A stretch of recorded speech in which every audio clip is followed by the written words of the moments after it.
आज क्लास में हम लोगों ने कौन सा रूल किया था? फैंस रूल की बात कर रहे थे ना। तो इसमें क्या बात हुई थी? कोवेलेंट कैरेक्टर डिस्कस कर रहे थे हम लोग। कोवेलेंट कैरेक्टर में हम लोगों ने क्या बात करी थी? कोवेलेंट कैरेक्टर किसके ऊपर डिपेंड करेगा?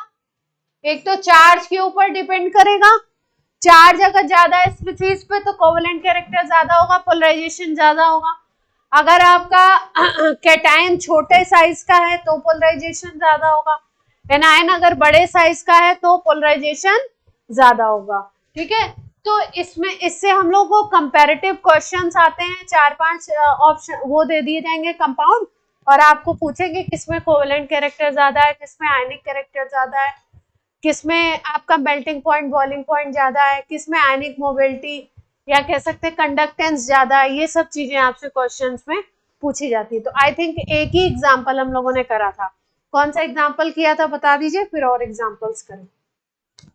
कौन सा किया था हमने?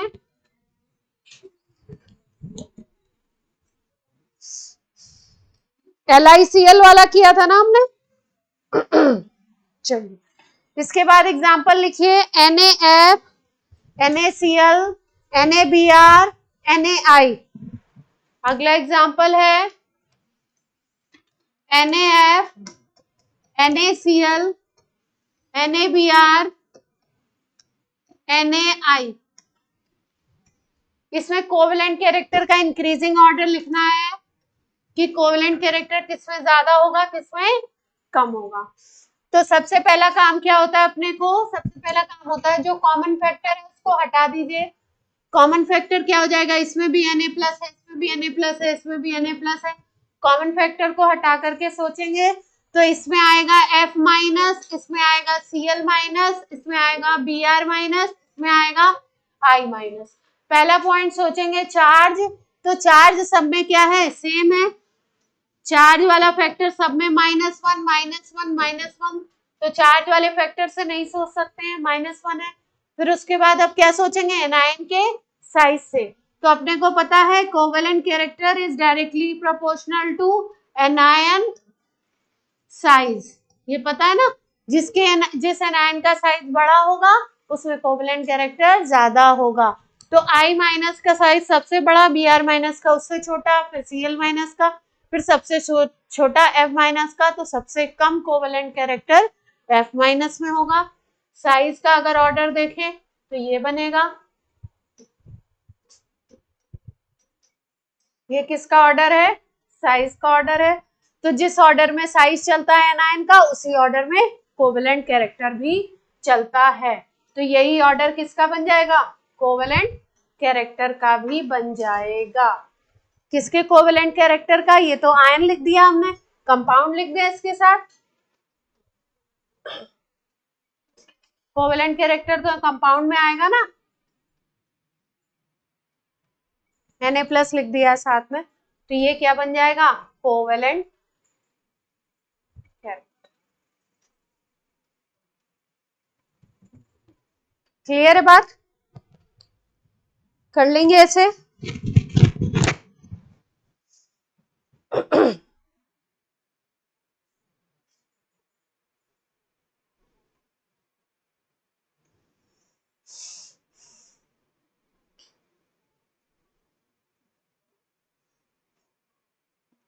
अब देखो, जैसे हम लोगों ने बात करी थी, हम लोगों ने बात की थी, हम लोगों ने बोला कि पोलराइजेशन अगर ज्यादा है तो कोवेलेंट कैरेक्टर क्या होगा? ज्यादा होगा कंपाउंड में। और अगर कोवेलेंट कैरेक्टर ज्यादा होगा तो आयनिक कैरेक्टर कम होगा, यानी कि इनवर्सली प्रोपोर्शनल होगा। ठीक। और हमको मालूम है कि आयनिक कैरेक्टर, जो चीज जिसमें आयनिक कैरेक्टर अच्छा होता है उसमें क्रिस्टल अच्छा बनता है, उसमें जो आयंस होते हैं आपस में बहुत कॉम्पैक्ट होते हैं, तो वहां पे मेल्टिंग पॉइंट और बॉइलिंग पॉइंट बहुत हाई हो जाता है। वहां पे मेल्टिंग पॉइंट और बॉइलिंग पॉइंट क्या होता है? बहुत ज्यादा हाई हो जाता है। तो अगर आयनिक कैरेक्टर ज्यादा है तो मेल्टिंग पॉइंट और बॉइलिंग पॉइंट क्या होंगे? ज्यादा होंगे। कंडक्टिविटी क्या होगी वहां पे, ज्यादा होगी। अगर हम लोग कंडक्शन की बात करें तो वो भी वहां पे क्या होगा, ज्यादा होगा। तो आयनिक कैरेक्टर जहां पे ज्यादा है वहां पे क्या होगा, melting point and boiling point भी क्या होंगे, ज्यादा। जहां आयनिक कैरेक्टर ज्यादा वहां मेल्टिंग पॉइंट बॉइलिंग पॉइंट भी ज्यादा, और कोवेलेंट कैरेक्टर कम, इनवर्सली प्रोपोर्शनल है। आगे ये प्रोपोर्शनलिटी का साइन लगा के लिखना है। जहां आयनिक कैरेक्टर ज्यादा होता है वहां पे कंडक्टिविटी भी ज्यादा होती है, कंडक्शन भी ज्यादा होगा। आयंस स्ट्रॉन्ग है, आयनिक कैरेक्टर ज्यादा है, तो कंडक्शन भी ज्यादा होगा। ठीक है। एक थ्योरी हम लोग पढ़ते थे, लाइक डिसॉल्व, लाइक की थ्योरी पढ़ते थे ना। तो लाइक डिसॉल्व लाइक में क्या होता है कि अगर पोलर है, या जिसको बोल सकते हो आयनिक कंपाउंड है, तो वो किस में डिसॉल्व होता है, पोलर सॉल्वेंट में ज्यादा डिसॉल्व होगा, यानी कि आयनिक सॉल्वेंट में ज्यादा डिसॉल्व होगा। यही बात होती है। आयनिक सॉल्वेंट की अगर अच्छा एग्जांपल लो तो कौन सा होता है, वाटर। क्लासिकल एग्जांपल ले लेते हैं हम लोग, पोलर सॉल्वेंट। इसी तरीके से अगर आपका कंपाउंड नॉन पोलर है, ठीक, अच्छा, किसी कंपाउंड को अगर आयनिक कह रहे हो यानी कि उसमें आयनिक कैरेक्टर ज्यादा है। किसी कंपाउंड को अगर नॉन पोलर कह रहे हो तो नॉन पोलर का मतलब होता है कोवेलेंट कंपाउंड है वो। कैसा कंपाउंड है, कोवेलेंट। और अगर कंपाउंड कोवेलेंट है यानी कि उसमें कौन सा कैरेक्टर ज्यादा होगा, कोवेलेंट कैरेक्टर ज्यादा होगा। तो जिसमें कोवेलेंट कैरेक्टर है वो नॉन पोलर कंपाउंड है, तो किसमें डिसॉल्व होगा वो ज्यादा, नॉन पोलर में डिसॉल्व होगा।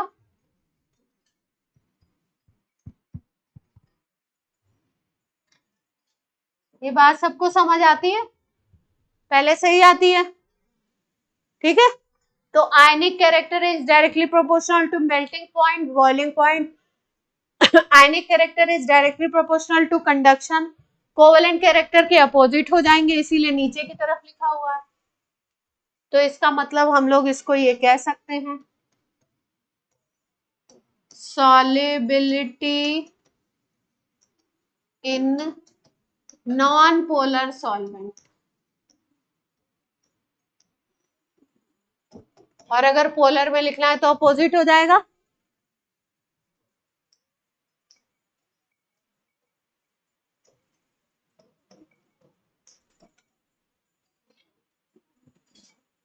आयनिक के डायरेक्टली प्रोपोर्शनल है पोलर सॉल्वेंट में सॉल्युबिलिटी, और कोवेलेंट के डायरेक्टली प्रोपोर्शनल है कौन सा, नॉन पोलर सॉल्वेंट में सॉल्युबिलिटी।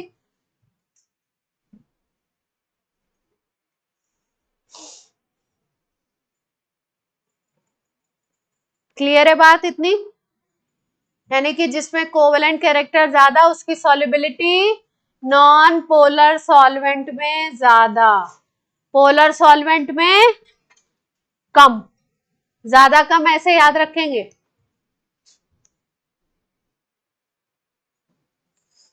जो चीजें इनवर्सली प्रोपोर्शनल है एक दूसरे की वो क्या है, एक ज्यादा होगा तो दूसरा कम होगा। और जो डायरेक्टली प्रोपोर्शनल है उनमें क्या बोलेंगे,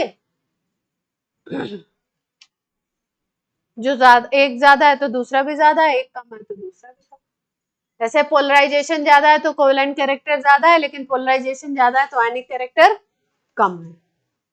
पोलराइजेशन ज्यादा है तो मेल्टिंग पॉइंट बॉइलिंग पॉइंट कम। मेल्टिंग पॉइंट बॉइलिंग पॉइंट को हाई करना है तो पोलराइजेशन कम। अपोजिट सोच लेंगे। कितने फैक्टर को रिलेट किया हमने, कितने फैक्टर्स को रिलेट किया है, एक,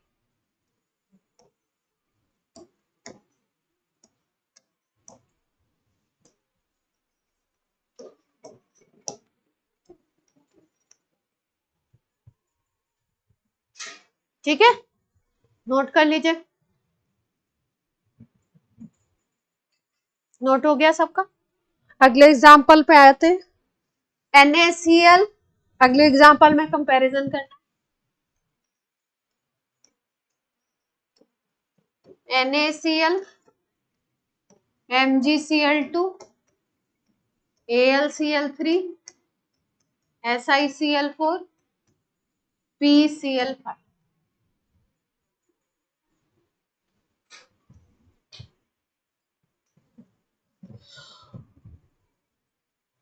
कॉमन फैक्टर क्या है? Cl माइनस, तो Cl माइनस को हटा के सोचेंगे,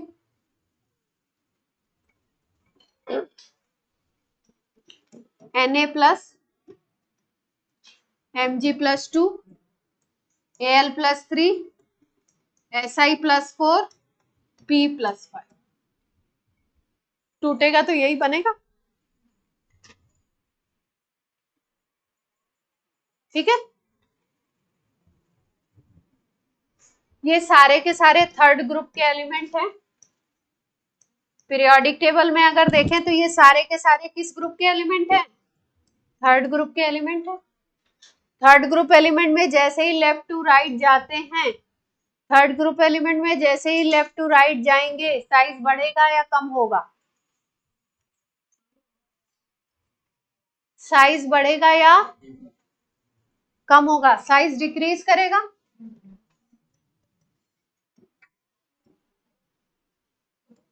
इधर से इधर। और अगर चार्ज देखें तो चार्ज क्या हो रहा है?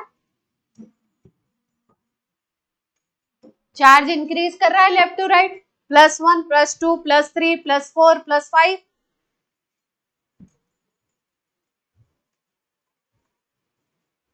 ठीक है, तो अगर साइज से सोचते हैं तो क्या आना चाहिए?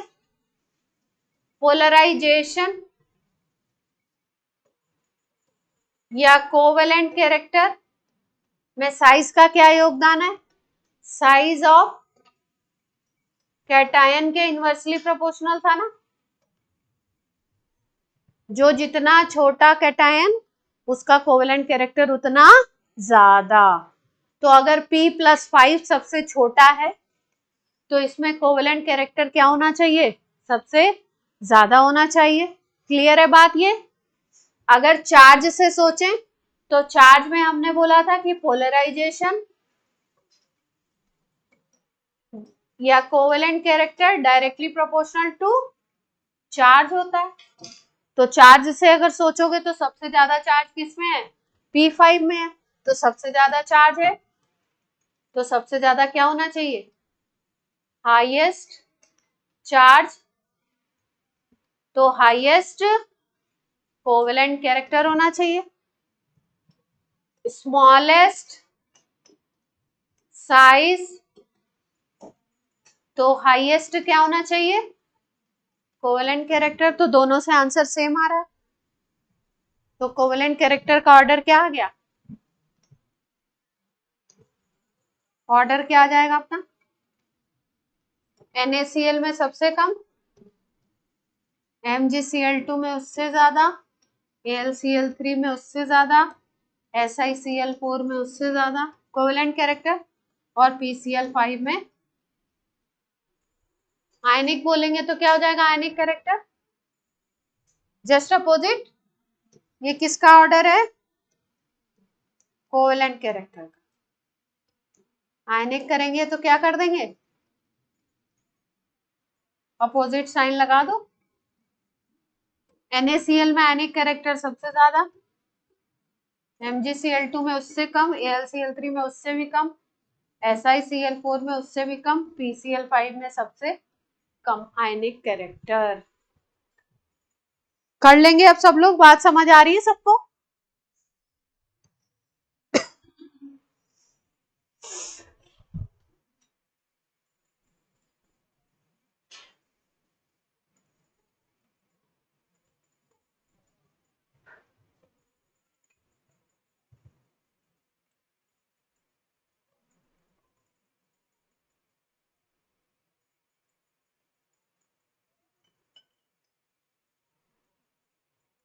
कर लेंगे, स्टार बना के एक पॉइंट लिख लो इसके बाद।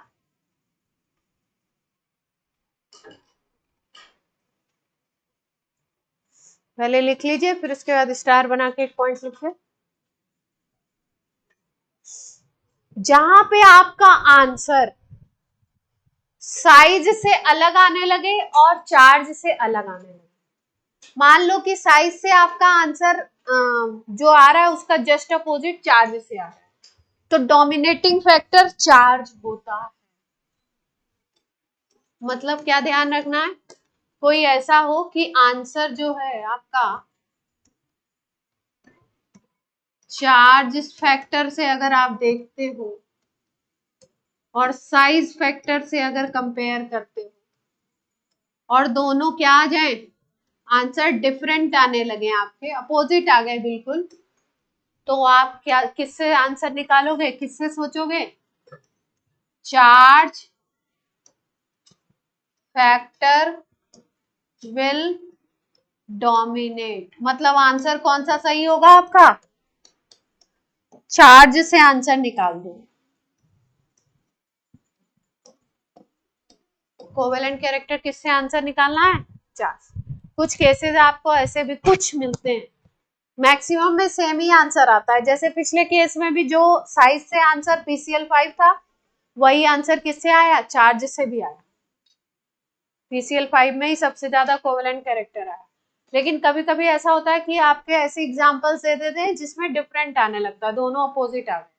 तो जब अपोजिट आ जाते हैं तो कौन सा फैक्टर डोमिनेटिंग लेंगे, चार्ज वाले से ही आंसर निकालेंगे, वही सही आंसर माना जाएगा।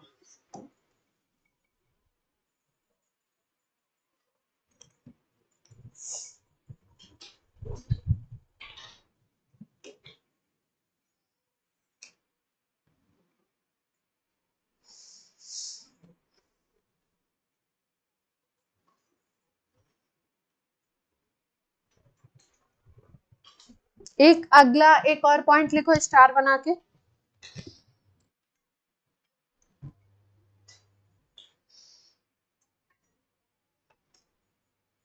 cations with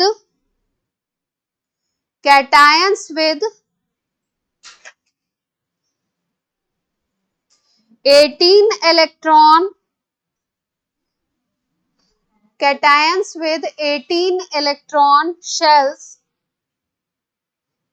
have greater polarizing power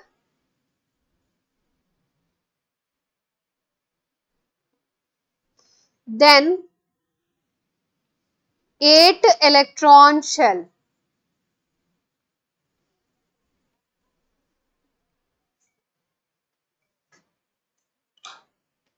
bracket में लिख लीजिए ions with same than 8 electron shell, ions with same size and charge.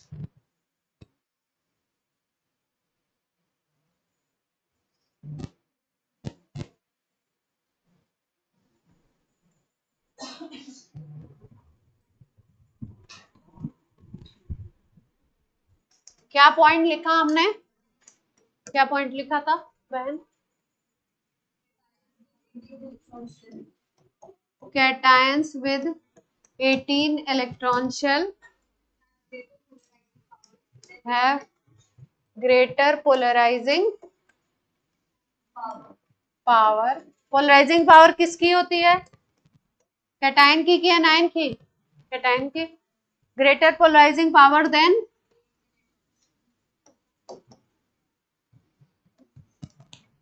Example लेते हैं। देखो जैसे मान लो हमने लिया एक एग्जाम्पल NaCl और एक लिया CuCl। NaCl में अगर Na+ का कॉन्फ़िगरेशन देखो तो Na+ होता है 1s2 2s2 2p6। Na+ यही होता है 1s2 2s2 2p6। Cu को अगर देखो तो Cu+ होगा, ये CuCl कैसे टूटेगा, Cu+ और Cl-। NaCl कैसे टूट रहा था, Na+ और Cl-। Cl तो कॉमन फैक्टर है। Cu+ की बात कर लें तो 1s2 2s2 2p6 3s2 3p6 और कितना होता है, कॉपर का कितना होता है 3d10 4s1 3d10 कॉपर का होता है 3d10 लास्ट में और 4s1 होता है। अगर कॉपर प्लस निकाल रहे हो तो 4s1 वाले इलेक्ट्रॉन निकल जाएंगे, तो लास्ट में क्या बच जाएगा 3d10 बच जाएगा। ठीक, तो ध्यान से देखो, यहाँ पे अगर आउटर शेल की बात करो तो outer shell second shell outer shell है, इसमें कितने इलेक्ट्रॉन है 8। यहां पर अगर देखो तो आउटर शेल थर्ड शेल है, इसमें कितने इलेक्ट्रॉन है 18। लाइन क्या लिखी हमने, cations with 18 electron shell have greater polarising power. Outer shell में जिसके 18 इलेक्ट्रॉन है और जिसमें 8 इलेक्ट्रॉन है ना। अगर हम बात करें तो दोनों के दोनों कंप्लीटली फिल्ड हैं। कंप्लीटली फिल्ड कैसे हैं, ध्यान से देखो, जैसे हम बोलते हैं अगर शेल नंबर 1 होता है तो मैक्सिमम इलेक्ट्रॉन कितने होते हैं 2n² से अगर देखें तो मैक्सिमम इलेक्ट्रॉन कितने हो सकते हैं 2 पे फुल फिल्ड है। अगर n इज इक्वल टू 2 रखोगे तो 2n² से क्या आता है मैक्सिमम इलेक्ट्रॉन कितने होने चाहिए 8 पे फुल फिल्ड है। अगर n इज इक्वल टू 3 रखते हो तो 2n² से क्या आता है 18 इलेक्ट्रॉन। तो ये 2 पे फुल है, ये आपका 8 पे फुल है और ये 18 पे फुल है, यानी कि है तो पूरे भरे हुए हैं। ये वाला भी पूरा भरा हुआ है और ये वाला भी क्या है फुल फिल्ड है, दोनों के दोनों फुल फिल्ड है। लेकिन और साइज जब देखा गया, जैसे यहाँ पे अगर चार्ज की बात करो तो चार्ज Na+ का और Cu+ दोनों का चार्ज +1 हो गया, चार्ज भी सेम है। जब साइज चेक किया गया तो साइज देखा गया कि Na+ और Cu+ का साइज भी सेम आया, एक्सपेरिमेंट से देखा गया तो Na+ और Cu+ का साइज भी सेम आया। तो अब बोला गया कि अब कोवेलेंट कैरेक्टर को कैसे हम लोग देखें, चार्ज भी सेम आ गया, साइज भी सेम आ गया, दूसरा आयन से है, तो कोवेलेंट कैरेक्टर को कैसे कंपेयर करें। तो देखा गया आउटर शेल में किसमें 8 इलेक्ट्रॉन है और किसमें 18 है।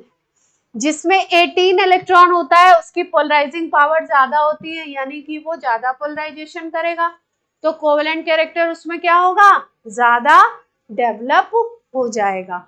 तो इसका मतलब जो Cu+ है उसकी पोलराइजिंग पावर क्या होगी,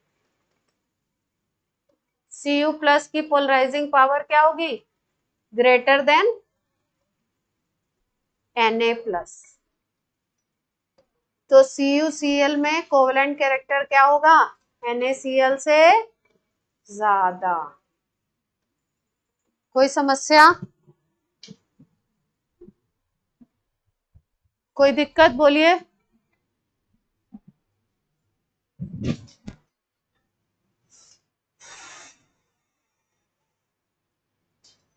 कभी कभी क्वेश्चन आता है CuCl is covalent but NaCl is ionic, why, तो यही रीजन बताएंगे आप।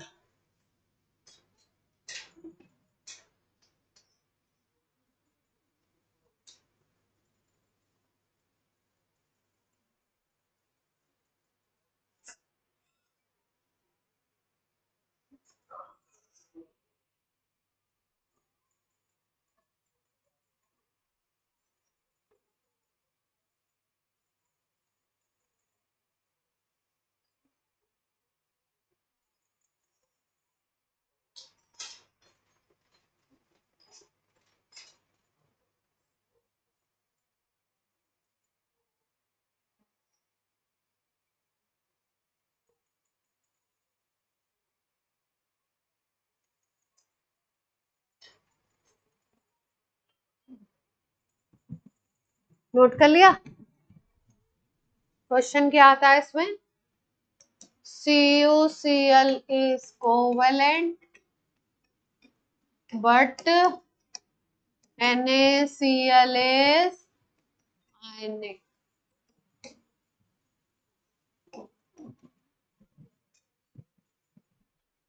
जिसमें कोवेलेंट कैरेक्टर ज्यादा होगा उसको क्या मानते हैं हम लोग कोवेलेंट मान लेते हैं, जिसमें आयनिक कैरेक्टर ज्यादा होता है उसको क्या मान लेते हैं आयनिक बोल सकते हैं उसको।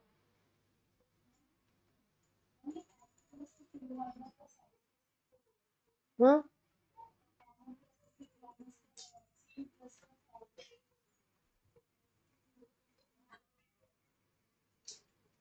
आप बोलेंगे उसमें तो शेल ज्यादा है, तो बराबर होना चाहिए था, मतलब बड़ा होना चाहिए था, ऐसा ऐसा सोचने में आ रहा है ना। देखो जैसे Na+ में 2 ही शेल थे, ठीक है, यहाँ पे जो शेल आए 3 शेल आ गए, तो वैसे आप सोचो तो कॉपर प्लस का बड़ा होना चाहिए था साइज, ठीक।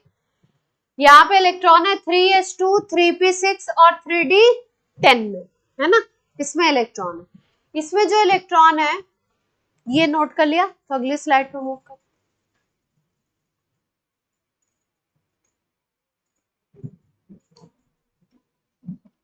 Na+ में 1s2, 2s2, 2p6 इलेक्ट्रॉन थे। कितने इलेक्ट्रॉन थे, यानी कि ये सिस्टम था 10 इलेक्ट्रॉन का और किसका था, 10 प्रोटॉन का, 11 प्रोटॉन का सिस्टम।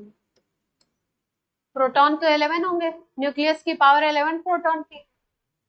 अगर हम Cu+ की बात करते हैं तो 1s2, 2s2, 2p6, 3s2, 3p6 और 3d10 आ गया।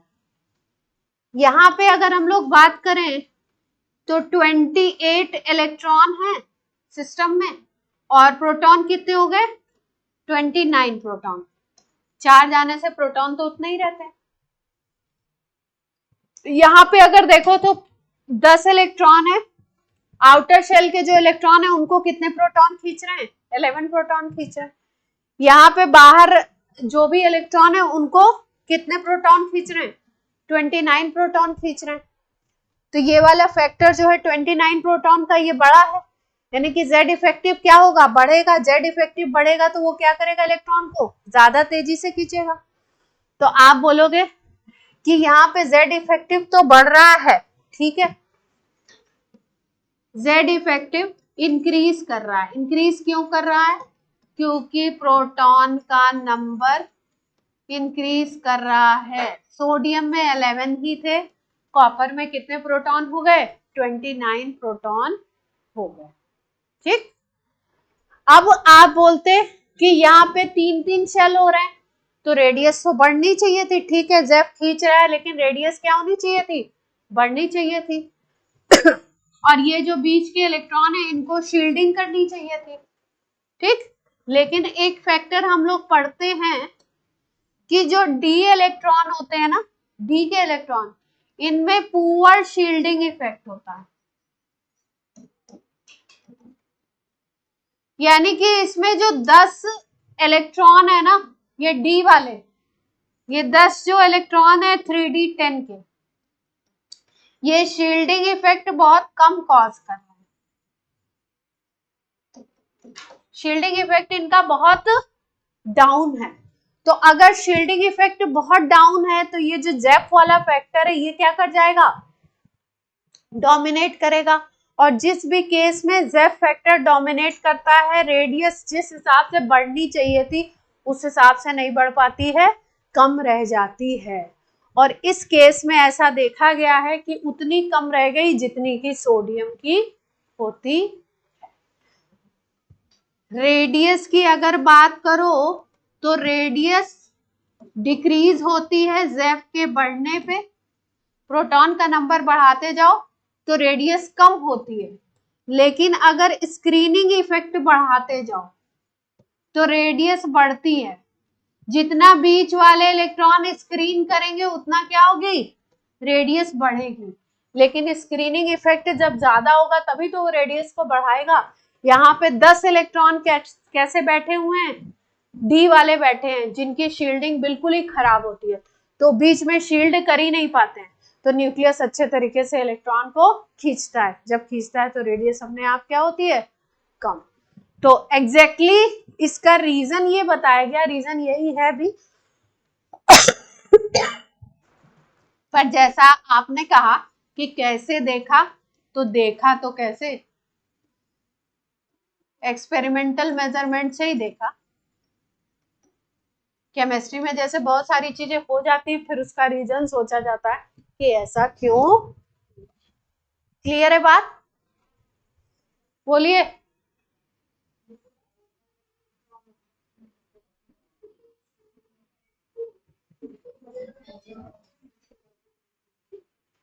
3D, हाँ क्यों? 3D10 में जो सबसे बाहर वाला इलेक्ट्रॉन होगा उस पर दिखाएगा नहीं, इसके 9 इलेक्ट्रॉन तो दिखाएंगे ना, तो शील्डिंग तो बिल्कुल बेकार है, दिखाएंगे तो सही, सेम शेल के हैं लेकिन दिखाएंगे तो सही। ठीक है, बोलो भाई। अब ये जो इनर्ट, ये अगर हम लोग बोले सोडियम का कॉन्फ़िगरेशन 10 इलेक्ट्रॉन का बना था, इनर्ट गैसेस के एटॉमिक वेट्स क्या, एटॉमिक नंबर क्या होते हैं, कौन कौन सी बताई थी? हरभजन, नेहरा, अगरकर, जीरो, रनआउट, यही बताई थी ना। Helium, neon, argon, krypton, xenon, radon, atomic number क्या थे? 2, 10, 18, क्रिप्टन का कितना था? 36, जिनॉन का कितना था बोलो? 54, और रेडॉन का 86। अरे पीरियोडिक टेबल देखो ना लाइको, इसमें अच्छा लगी नहीं है 12th वाले।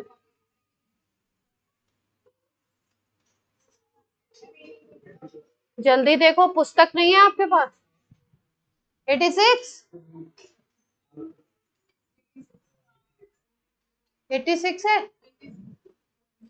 तो यहाँ पे अगर देखो तो सोडियम के केस में 10 इलेक्ट्रॉन बने ना, तो कॉन्फ़िगरेशन कौन सा बना? इनर्ट गैस का कॉन्फ़िगरेशन बन गया, नियॉन के बराबर बन गया। ठीक है, यहाँ पे अगर देखो तो कितने इलेक्ट्रॉन है? 28 है, लेकिन आउटर शेल में कितने इलेक्ट्रॉन है? आउटर में कितने इलेक्ट्रॉन है? Cu प्लस में 18 इलेक्ट्रॉन है। जब आउटर शेल में 18 इलेक्ट्रॉन हो जाते हैं, पूरे टोटल तो 18 नहीं है, आउटर में 18 है, तो इस कॉन्फ़िगरेशन को कहते हैं, इस कॉन्फ़िगरेशन को कहते हैं PNGC। कौन सा कॉन्फ़िगरेशन होता है ये? PNGC, pseudo inert gas configuration, लिख लो, स्यूडो इनर्ट गैस कॉन्फ़िगरेशन लिखो भाई, PNGC, pseudo inert gas configuration. जब किसी के आउटर शेल का configuration pseudo inert gas configuration बनेगा तो उसकी पोलराइजिंग पावर हाई हो जाएगी। PNGC,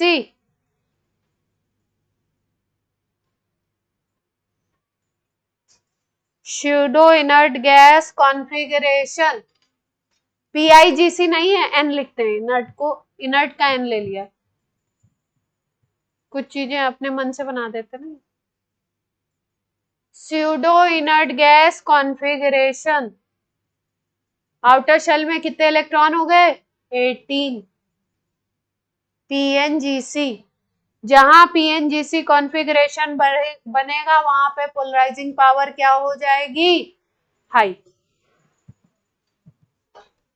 PNGC की हाई पोलराइजिंग पावर लिख लीजिए। और अगर पोलराइजिंग पावर हाई तो कोवेलेंट कैरेक्टर क्या होगा? वो भी हाई हो जाएगा।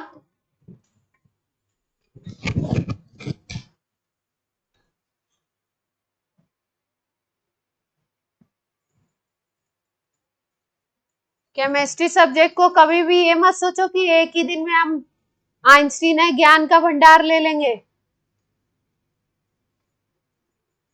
केमिस्ट्री बहुत छोटे छोटे छोटे छोटे पॉइंट्स को, डॉट्स को मिलाने का सब्जेक्ट है।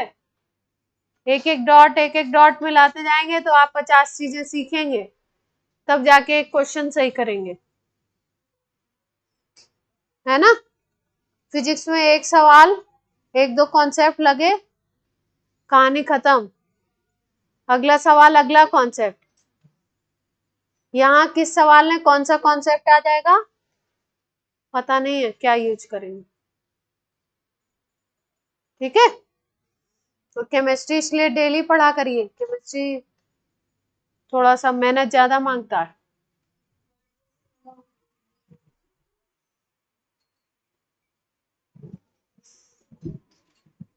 स्यूडो, स्यूडो झूठा, स्यूडो का मतलब क्या होता है? झूठा, फॉल्स, है ना। लग रहा है 18 से कि इनर्ट गैस है, लेकिन इनर्ट गैस का कॉन्फ़िगरेशन थोड़ी है, ये तो बाहर का ही केवल बना, इसलिए नाम दे दिया स्यूडो इनर्ट गैस कॉन्फ़िगरेशन।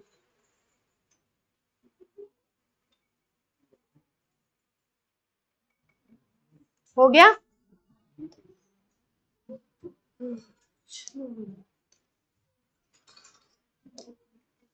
अब एक सवाल आप करके बता दीजिए फटाफट से, तो हम लोग जल्दी से अगले उस पे आ जाएं।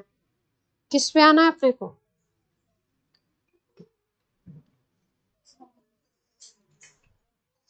NaF, Na2O, Na3N, NaF, Na2O, Na3N। आपको बताना है NaF, Na2O, पहले तोड़ते हैं, है ना। Na3N पहले ब्रेक करके देखेंगे, आफ्टर दैट बात करेंगे किसमें कोवेलेंट कैरेक्टर ज्यादा, किसमें आयनिक कैरेक्टर ज्यादा, किसमें कोवेलेंट कैरेक्टर ज्यादा, किसमें आयनिक कैरेक्टर।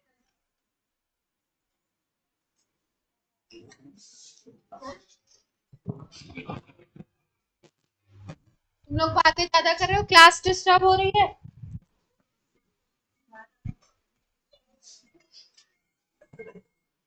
बाहर कर दूंगी मैं वॉइस। आपकी रेपो खराब हो रही है, अब आप समझ लो, अपनी संभाल लो। बातें ज्यादा कर रहे हो, बाहर करेंगे अभी। चलो आंसर निकालो जल्दी से बच्चों, सब लोग आंसर निकालिए।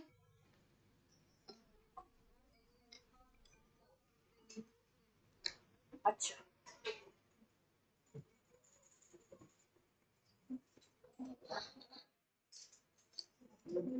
देखो पहले खूब पूछते थे ये क्वेश्चन, ये टॉपिक खूब पूछते थे, नीट में तो अभी भी आ रहा है, जेई में अभी ट्रेंडिंग नहीं है, लेकिन जेई में कौन सा टॉपिक कब पूछ लें, कब ट्रेंडिंग बना दे, पता नहीं होता।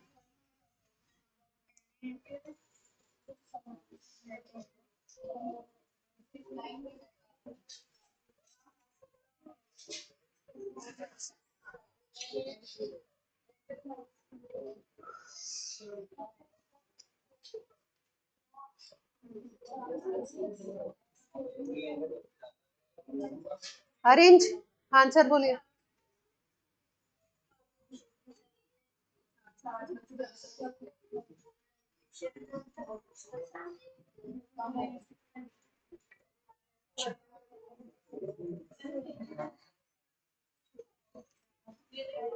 अब नहीं, आंसर बोलिए।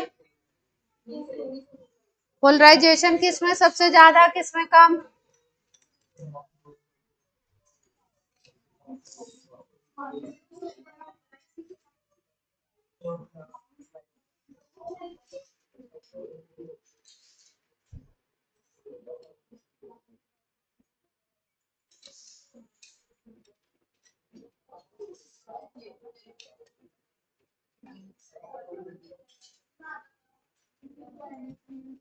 हो गया, कर लिया आप लोगों ने?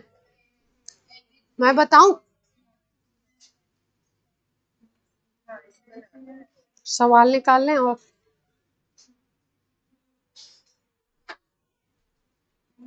अनुज, क्या बात है, क्या बात है?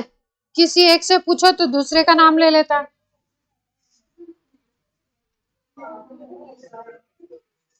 चारों को बाहर कर दूंगी मैं, चारों बाहर चले जाना, फिर उसके बाद आराम से अपना हंसते खेलते रहना वहां पे।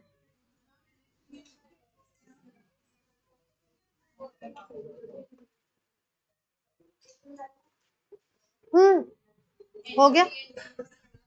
हाँ, क्लास देखो, बोर्ड पे देखिए,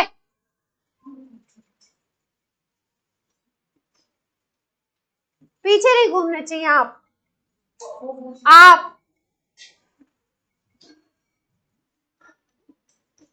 Na प्लस F माइनस में टूटेगा, Na प्लस कॉमन है, O माइनस 2 में टूटेगा, है ना।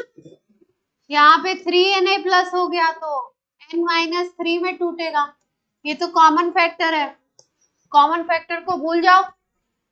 यहाँ पे F माइनस आ गया, यहाँ पे O माइनस 2 आ गया, यहाँ पे N माइनस 3 आ गया, ठीक है। अब तीनों के तीनों अगर देखें हम लोग तो तीनों के तीनों सेकेंड ग्रुप के एलिमेंट है, साइज भी देखना पड़ेगा ना। चार्ज के हिसाब से अगर देखो तो चार्ज देखो तो चार्ज का क्या ऑर्डर आ रहा है, पहले में F माइनस में सबसे कम है, O माइनस 2 में चार्ज सबसे ज्यादा है, N माइनस 3 में सबसे ज्यादा आ गया, है ना। तो चार्ज के हिसाब से सोचेंगे तो चार्ज इसमें ज्यादा है तो कोवेलेंट कैरेक्टर इसमें ही ज्यादा होना चाहिए। साइज के हिसाब से भी देख लेते हैं। अब F माइनस में अगर देखो तो 10 इलेक्ट्रॉन होते हैं, क्योंकि फ्लोरीन में 9 होते हैं, माइनस हो गया। ऑक्सीजन भी 10 इलेक्ट्रॉन सिस्टम है, नाइट्रोजन भी क्या हो गया 7 होते हैं, 3 इलेक्ट्रॉन ले लिया तो 10 इलेक्ट्रॉन सिस्टम, यानी तीनों स्पीसीज आइसो इलेक्ट्रॉनिक है। जब भी आइसो इलेक्ट्रॉनिक स्पीसीज होंगी, एक ही पीरियड की होंगी, तो जिसपे चार्ज ज्यादा होगा उसका साइज बड़ा होगा। माइनस वाले आयन की बात हो रही है। अगर आइसो इलेक्ट्रॉनिक स्पीसीज हैं, स्पीसीज कैसी है, आइसो इलेक्ट्रॉनिक है, सेम पीरियड की हो गई है, एनायन है, तो जिसका चार्ज ज्यादा उसी का साइज भी क्या होगा, ज्यादा।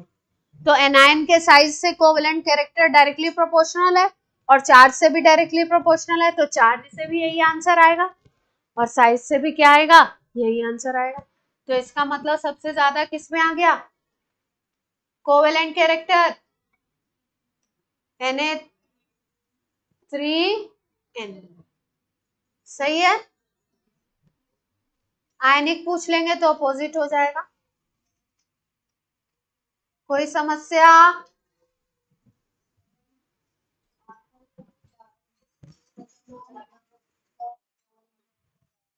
तो उसी का तो लिखा है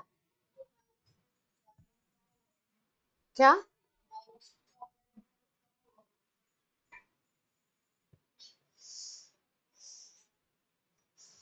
भाई माइनस प्लस नहीं लेना है, मैथ्स नहीं लगानी है, समझ गए, बात समझ आ गई।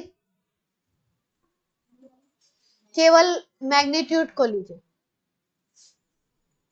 1 2 3 लीजिए, -1 -2 -3 से ना सोचिए, तब तो चार्ज छोटा होता जा रहा है, उल्टा आंसर आ जाएगा। मैग्नीट्यूड लीजिए, क्यों गड़बड़ ना करो, इससे गड़बड़ हो जाएगा, कॉन्सेप्ट मिला रहे हो।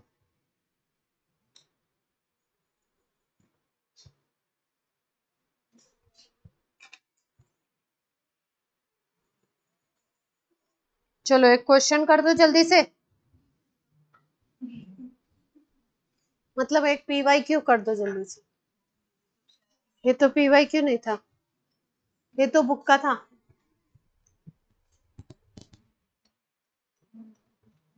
ये शायद कर भी चुके हो आप लोग। एक डाइएटॉमिक मॉलिक्यूल है,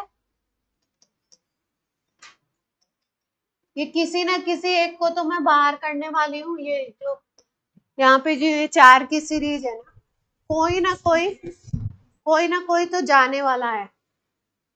अब वो डिसाइड कर ले, वो अपने लक्षणों से डिसाइड करे कि कौन जाएगा, कोई एक तो जाएगा, पर कोई भी है ना समझे कि उसकी सीट पक्की है, कोई भी जा सकता है। डायटोमिक मॉलिक्यूल है कोई, उसका डाइपोल मोमेंट गिवन है, डाइपोल मोमेंट गिवन है। मन नहीं लग रहा तो ऐसे ही चले जाओ ना, भगाने क्या मतलब है, इतनी बड़ी क्लास में अच्छा लगता है। 1.2D बॉन्ड डिस्टेंस दे रखा है 1 एंगस्ट्रॉम, बॉन्ड डिस्टेंस दे रखा है 1 एंगस्ट्रॉम। बॉन्ड डिस्टेंस का मतलब मान लो ए और बी है, तो इसके न्यूक्लियस और इसके न्यूक्लियस के बीच का डिस्टेंस ये दे रखा है, ये एक्स जो लंबाई है ये 1 एंगस्ट्रॉम। तो आपसे पूछा है the fractional charge on each atom, कितना चार्ज आएगा, डाइपोल बन रहा है तो कुछ चार्ज होगा इक्वल इक्वल सा, तो fractional charge on each atom, easiest question है, इससे इजी सवाल जेईई में पूछ नहीं सकता। इस डैश करके लिखा है 10⁻⁻1 सेंटीमीटर, ये क्वेश्चन मार्क की वैल्यू निकालनी है, कितना डिस्टेंस आ रहा है, चार्ज आ रहा है, सेंटीमीटर में नहीं होगा, ESU। क्वेश्चन में गिवन है 1D is equal to 10⁻⁻18 ESU into centimetre, एक डिबाई का मतलब दे रखा है, डिबाई यूनिट बताई थी ना, ESU चार्ज की थी और सेंटीमीटर किसकी थी, बॉन्ड लेंथ की हो गई, जो बीच की लेंथ बता रहे हैं, चार्ज बताना है, लेंथ दी हुई, एंगस्ट्रॉम को सेंटीमीटर में कन्वर्ट कर लीजिएगा, मीटर में फिर सेंटीमीटर में।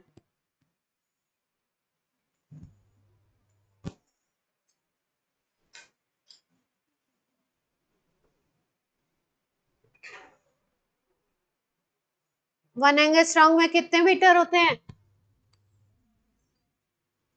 अनुज, माइनस 1 एंगस्ट्रॉम में कितने मीटर होते हैं, -10 हर इंच, 5 -5,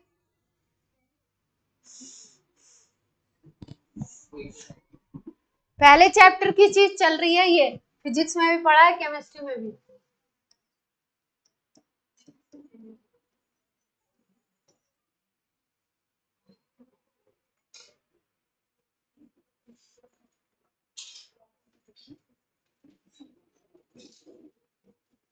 शैतानी कर लो, थोड़ी और कर लो, तुम थोड़ी और शैतानी तुम तीनों कर लो, फिर -5 आंसर देना मुझे, तुमसे मैंने बोला पीछे जाके बात करो। कितना 1.2 इंटू 10⁻⁻10 आ रहा है, निकाला जाए, किसकी वैल्यू निकालनी है, जो आंसर आपका आ रहा है उसको इसके इक्वल करना है, फिर क्वेश्चन मार्क की वैल्यू निकालनी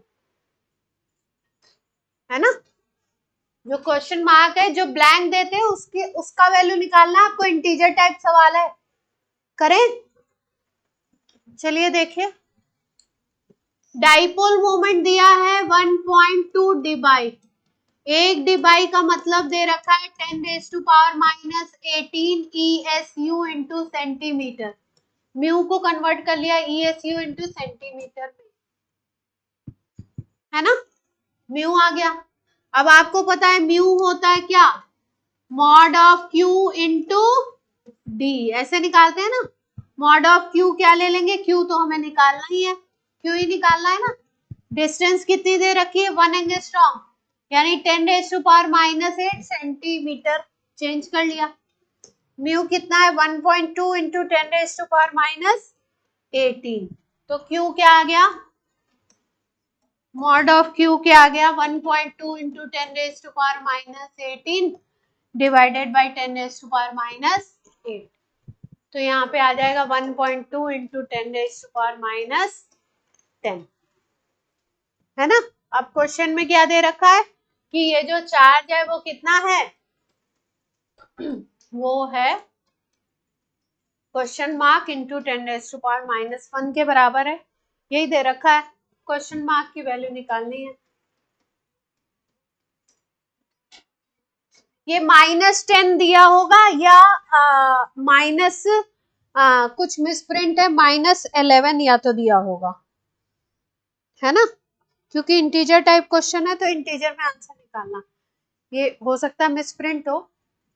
यहाँ पे अगर -11 करोगे, देखो अगर ये वैल्यू हम ले लेते हैं, हम अपने हिसाब से ले रहे हैं, ये वाली वैल्यू हमने ले ली -11, है ना, तो अगर -11 ले लोगे तो क्या आ जाएगा,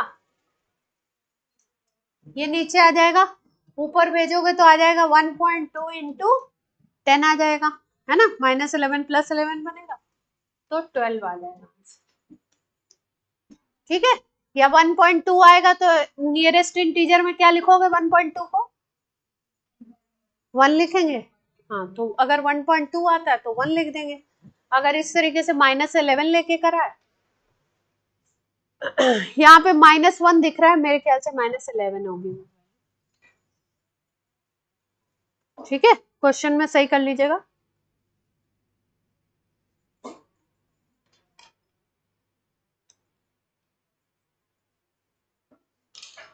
क्वेश्चन में सब लोग सही कर लेना। तो डाइपोल मोमेंट का इजी सवाल था, एंगस्ट्रॉम अगर नहीं पता है तो फिर अब कुछ उसके लिए कोई कुछ नहीं कर सकता।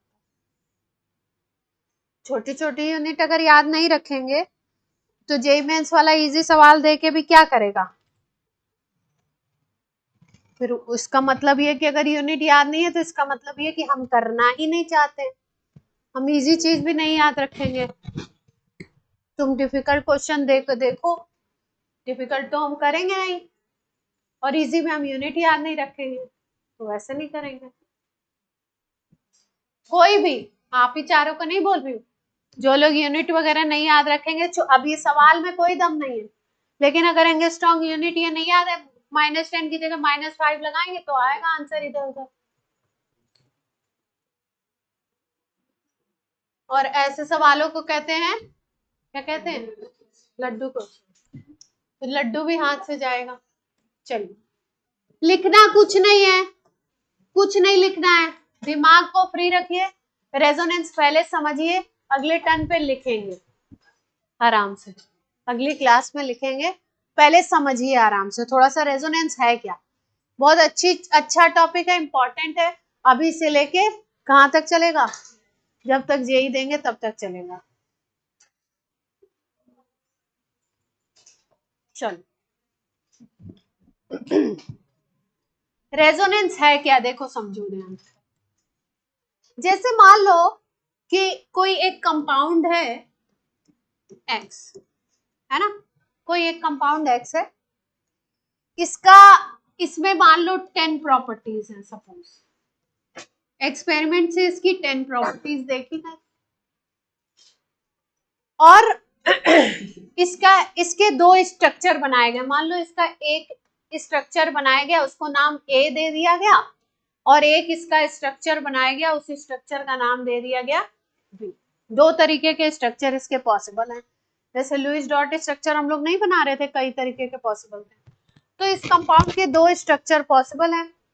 मान लो ए स्ट्रक्चर ऐसा है जिसको देखने से, जिस स्ट्रक्चर से इसकी 6 प्रॉपर्टीज के बारे में सही सही हमको नॉलेज हो जाती है, और बी वाला जो स्ट्रक्चर है उससे 4 प्रॉपर्टीज की नॉलेज होती है। ए स्ट्रक्चर से इन 4 के बारे में कुछ नहीं पता लगता है, और बी स्ट्रक्चर से इन 6 प्रॉपर्टीज के बारे में कुछ भी नहीं पता लगता। इसका मतलब कि वो कंपाउंड कोई 2 स्ट्रक्चर्स में प्रेजेंट है, 2 स्ट्रक्चर उसके ऐसे पॉसिबल हैं, 2 स्ट्रक्चर उसके इमेजिनरी ऐसे स्ट्रक्चर हो सकते हैं जिनको अगर हम देखें तो दोनों स्ट्रक्चर से मिला के उसकी सारी प्रॉपर्टीज डिफाइन हो रही हैं। अगर एक स्ट्रक्चर केवल लोगे तो सारी प्रॉपर्टीज उसको को एक्सप्लेन हम लोग नहीं कर पा रहे हैं। इसका मतलब किसी भी कंपाउंड के ऐसे स्ट्रक्चर्स जिनके थ्रू, जिनको सबको मिला के उसकी सारी प्रॉपर्टीज डिस्कस हो पाती हैं, किसी एक स्ट्रक्चर को लें तो सारी प्रॉपर्टीज उसकी डिस्कस नहीं हो पाती, ऐसे स्ट्रक्चर्स उन कंपाउंड्स के बोले जाते हैं रेजोनेटिंग स्ट्रक्चर। ऐसे स्ट्रक्चर्स को हम लोग क्या बोलते हैं, रेजोनेटिंग स्ट्रक्चर्स बोलते हैं। इस फिनोमिनन को हम लोग बोलते हैं रेजोनेंस, है ना, जिसमें एक ही कंपाउंड के कई स्ट्रक्चर्स पॉसिबल हो, जिनका नाम हमने क्या दिया, रेजोनेटिंग स्ट्रक्चर, या इन्हीं को एक और नाम देते हैं कैनोनिकल स्ट्रक्चर, रेजोनेटिंग स्ट्रक्चर या कैनोनिकल स्ट्रक्चर। एक कोई ऐसा स्ट्रक्चर होगा जो इन सब के बीच का स्ट्रक्चर हम बनाएंगे, जो रिप्रेजेंट करेगा पहले को भी दूसरे, अगर किसी में 4 स्ट्रक्चर मान लो रेजोनेटिंग बनते हैं, तो एक कोई बीच का ऐसा स्ट्रक्चर ड्रॉ करेंगे हम जो रिप्रेजेंट करेगा पहले को भी, दूसरे को भी, तीसरे को भी, चौथे को भी, कोई बीच का स्ट्रक्चर होगा। उस बीच के स्ट्रक्चर को हम लोग बोलते हैं रेजोनेंस हाइब्रिड। कोई भी चीज जो बीच की होती है उसको हम लोग नाम देते हैं हाइब्रिड, है ना। जैसे अभी हम लोगों ने क्या पढ़ा था, हाइब्रिडाइजेशन पढ़ा था, तो उसमें हमने बोला था कि प्योर ऑर्बिटल्स मिलकर के मिक्स होते हैं और नए इम्प्योर ऑर्बिटल्स बनाते हैं, जिनको हम लोग नाम देते हैं हाइब्रिडाइज्ड ऑर्बिटल। एक एस और एक पी मिला था तो 2 sp हाइब्रिडाइज ऑर्बिटल मिले थे। एस और पी जो थे उनको बोलते हैं प्योर ऑर्बिटल। तो प्योर से मिलके कौन सी चीज बनी, मिक्स चीज बनी। जब कोई भी मिक्स बनेगा तो उसको बोलते हैं हाइब्रिड, ठीक है। तो जैसे मान लो किसी कंपाउंड के 1 2 3 4 कैनोनिकल स्ट्रक्चर हमने ड्रॉ किए, अगर उसका कोई एक इंटरमीडिएट स्ट्रक्चर हम ऐसा ड्रॉ करें जो 1 2 3 4 सबको रिप्रेजेंट कर दे, तो उसको बोलते हैं हम लोग रेजोनेंस हाइब्रिड। इन सारे स्ट्रक्चर्स को बोलते हैं कैनोनिकल स्ट्रक्चर। क्लियर है बात। अब देखो एक एग्जांपल से समझते हैं लिखना नहीं कोई। जैसे मान लो बेंजीन का स्ट्रक्चर है,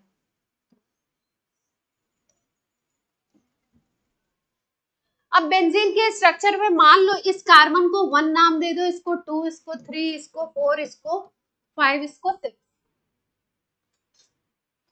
तो इसका एक रेजोनेटिंग स्ट्रक्चर ये बनता है पहला। और दूसरा कैसे बनता है, ये पाई बॉन्ड जो है ना, इसको इधर करना। अगर यही नाम रखते हो 1 2 3 4 5 6, तो अब की बार क्या देख रहे हो, पहले तुमने देखा डबल बॉन्ड 1 2 के बीच में है, 3 4 के बीच में है और 5 6 के बीच में। अब की बार क्या हुआ, डबल बॉन्ड 2 3 के बीच में, 4 5 के बीच में, और किसके बीच में, 6 और 1 के बीच में। अगर इन दोनों स्ट्रक्चर को देखा जाए तो इन दोनों स्ट्रक्चर में पाई बॉन्ड की पोजीशन चेंज हो रही है। ये कार्बन, ये कार्बन, ये कार्बन सब फिक्स है ना। तो इस स्ट्रक्चर को बेंजीन का पहला रेजोनेटिंग स्ट्रक्चर, और इसको कह सकते हैं बेंजीन का दूसरा रेजोनेटिंग स्ट्रक्चर। जब इसका रेजोनेंस हाइब्रिड बनाते हैं तो हम लोग ऐसे रिप्रेजेंट करते हैं। बेंजीन बनाने के लिए अगर आपने बुक्स में भी देखा हो या पढ़ाते वक्त हम लोग भी बनाते हैं कई बार, तो ऐसे गोलू बना देते हैं। ये गोलू नहीं है एग्जैक्टली, ये क्या है, ये dot dot dot dot dot है। डॉट डॉट डॉट ये शो करता है कि ये इलेक्ट्रॉन कभी यहाँ होंगे, कभी यहाँ होंगे। ये इलेक्ट्रॉन कभी यहाँ है, कभी यहाँ है, कभी इस तरफ है, कभी इस तरफ है। यानी ये पाई इलेक्ट्रॉन क्या है, रेजोनेंस कर रहे हैं और घूम रहे हैं। पाई इलेक्ट्रॉन कभी 1 2 के बीच में थे, कभी 1 6 के बीच में, ऐसे चेंज हो रहे हैं। तो ये जो डॉट डॉट डॉट है, ये है इलेक्ट्रॉन्स घूम रहे हैं। कौन सा फिनोमिनन कर रहे हैं ये इलेक्ट्रॉन, ये जो घूम रहे हैं फिनोमिनन को क्या बोलेंगे, रेजोनेंस। ये जो बीच का स्ट्रक्चर बनाया है इसको क्या बोलेंगे, रेजोनेंस हाइब्रिड। और ये जो 1 2 बनाया है इसको क्या बोलेंगे, इसको बोलेंगे रेजोनेटिंग या कैनोनिकल स्ट्रक्चर। क्या नाम दिया, रेजोनेटिंग या कैनोनिकल स्ट्रक्चर। ठीक, किसी वैसे तो बोला गया ये कैसा फिनोमिनन होता है, हाइपोथेटिकल फिनोमिनन है। सोचा जाता है कि ऐसे इलेक्ट्रॉन घूम रहे होंगे, ठीक है, ये हाइपोथेटिकल फिनोमिनन है। लेकिन बेंजीन के अगर सभी प्रॉपर्टीज को डिस्कस करना चाहते हो और सोचो कि केवल एक स्ट्रक्चर से डिस्कस कर दो, तो सारी प्रॉपर्टीज एक्सप्लेन हम नहीं कर पाएंगे, हमको दूसरे स्ट्रक्चर को भी इंक्लूड करना पड़ेगा, तभी सभी प्रॉपर्टीज को आप बता सकते। क्लियर है पॉइंट? अब देखो एक दो चीजें और समझ लो, फिर क्लास आपकी, फिर एक्सप्लेन करेंगे और अच्छे से अगले। रेजोनेंस के कुछ बेसिक पॉइंट दिमाग में बैठा लो, जरा सा समझो।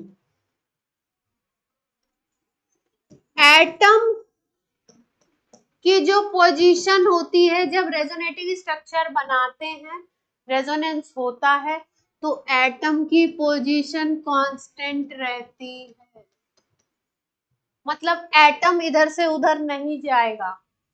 किसका मूवमेंट होता है? मूवमेंट ऑफ इलेक्ट्रॉन आपको देखने को मिलेगा। सिस्टम में जितने इलेक्ट्रॉन होंगे, टोटल इलेक्ट्रॉन का नंबर सेम रहेगा। मतलब क्या है सेम होने का? क्या मतलब है? जैसे मान लो कि आपने बनाया कोई भी स्ट्रक्चर है ए, उसमें जितने बॉन्ड बन रहे हैं, मान लो उसमें 6 बॉन्ड बन रहे हैं, है ना? अगर 6 बॉन्ड बन रहे हैं तो सिस्टम में कितने इलेक्ट्रॉन होंगे? 12 इलेक्ट्रॉन होंगे। इसका जब दूसरा रेजोनेटिंग स्ट्रक्चर बनाओगे तो उसमें भी 12 इलेक्ट्रॉन ही होंगे। इलेक्ट्रॉन का नंबर सेम रहता है, इलेक्ट्रॉन की पोजीशन चेंज होती है। ठीक है? रेजोनेंस में क्या होता है? एटम की पोजीशन वही रहेगी, केवल इलेक्ट्रॉन की पोजीशन क्या होगी? चेंज होगी। ठीक है?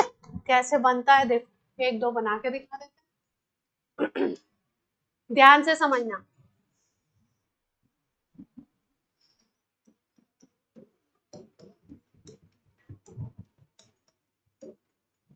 ये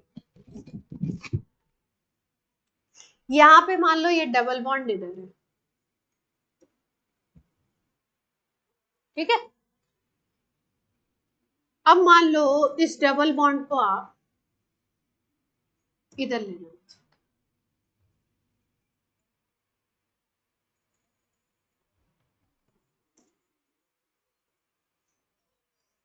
इसमें नहीं बना,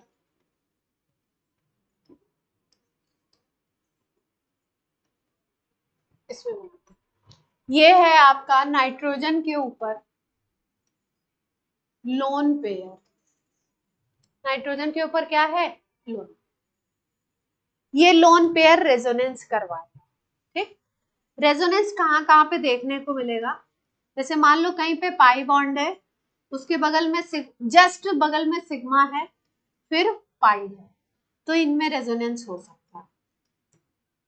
कहीं पे मान लो आपका पाई बॉन्ड है, सिग्मा बॉन्ड है और बगल में पॉजिटिव चार्ज है, तो वहां रेजोनेंस हो सकता है। पाई बॉन्ड है, सिग्मा बॉन्ड है, माइनस चार्ज है, तो वहां रेजोनेंस हो सकता है। अगर पाई बॉन्ड है, सिग्मा बॉन्ड है और बगल में लोन पेयर है, तो वहां पे भी रेजोनेंस हो सकता है। अगर पाई है, सिग्मा है और फ्री रेडिकल है, फ्री रेडिकल अभी आपको पढ़ाया नहीं, तो वहां पे भी रेजोनेंस हो सकता है। अभी हम लोग केस पढ़ने जा रहे हैं पाई सिग्मा लोन पेयर का और पाई सिग्मा पाई। अगर इस स्ट्रक्चर में ध्यान से देखो तो आपको देखने को मिलेगा यहाँ पे डबल बॉन्ड है तो पाई बॉन्ड है, पाई के बगल में ये सिग्मा और सिग्मा के बगल में ये क्या दिख रहा है? Lone pair. तो यहाँ रेजोनेंस हो सकता है। दूसरी सिचुएशन देखो, यहाँ पे पाई, यहाँ पे सिग्मा, यहाँ पे पाई, तो यहाँ पे रेजोनेंस हो सकता है। यहाँ पे पाई, यहाँ पे सिग्मा, यहाँ पे पाई, यहाँ पे देखो पाई सिग्मा पाई, अगर ऐसे घुमाएं तो यहाँ पे रेजोनेंस हो सकता। कैसे बनाएंगे स्ट्रक्चर देखो, एक बना के दिखाते हैं फिर अगले पे बात। इस कंपाउंड को कहते हैं एनिलीन। इसके रेजोनेटिंग स्ट्रक्चर हम लोग बनाना चाह रहे, कैसे बनाएंगे ध्यान से।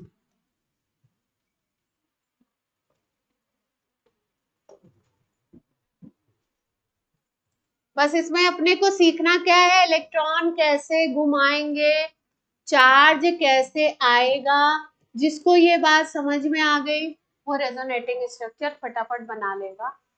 थोड़ा ध्यान लगाना पड़ेगा।